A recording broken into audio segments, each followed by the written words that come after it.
உன்னோட துணியை இந்த லேடிஸ் ஆகட்டும் ஜென்ஸ் ஆகட்டும் பழசாயிடுச்சு சின்னதாகிடுச்சின்னு போட்டு கால் மீதியாக பயன்படுத்தாதீங்க. மேட்டு பயன்படுத்துங்க, அதுவும் எழுத்து இல்லாத மேட்டாக பயன்படுத்துங்க. 2 3வது ஒரு விஷயம், ஹாலில் ஹிந்துஸில் பார்த்தீங்கன்னா ஒரு பவரான ஒரு விஷயம் சொல்கிறேன், நிறைய சொல்லியிருப்பேன், ரொம்ப பவரான விஷயம். நல்லா பிரம்மாண்டமாக ரொம்ப உங்களோட காஸ்ட்டுக்கு தகுந்த மாதிரி ஒரு 7 குதிரை சும்மா பிச்சுக்கிட்டு போகிற மாதிரி முகத்தில் வந்து கலையோடு இருக்கணும். சும்மா ஏதோ ஒரு குதிரைன்ற பேரில் ஒரு நாணயம் தரக்கூடாது. ஓனா மாதிரிலாம் நல்லா சிங்கம் மாதிரி ஓடணும் குதிரை, நல்லா தெளிவாக மாசாக ஓடுற மாதிரி 7 குதிரை வச்சு நல்லா ஓடுற மாதிரி 7 வரிசையில். வெள்ளையில் கருப்பு குதிரை வைக்கக்கூடாது, வெள்ளை குதிரை ஓடுற மாதிரி, கொஞ்சம் ஷேடோ கலர்லாம் வரும், ஆனால் மெயின் வெள்ளை கலர் ஓடுற மாதிரி குதிரை படத்தை வாசலுக்கு நேராக திறந்த உடனேங்க ஹாலுக்கு அது திறந்தோன்னே எதிர்க்க தெரிகிற மாதிரி மாட்டுங்க.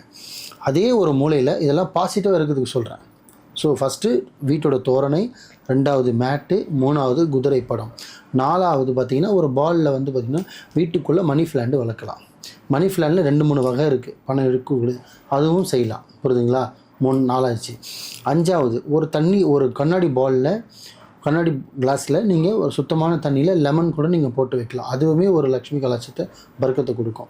5வது ஒரு விஷயம், ஒரு கண்ணாடி பாலில் கல் உப்பு வச்சு அதில் நீங்கள் ஏலக்காவும் ஒரு 4 5 ஏலக்காய் தூவி வைக்கலாம்.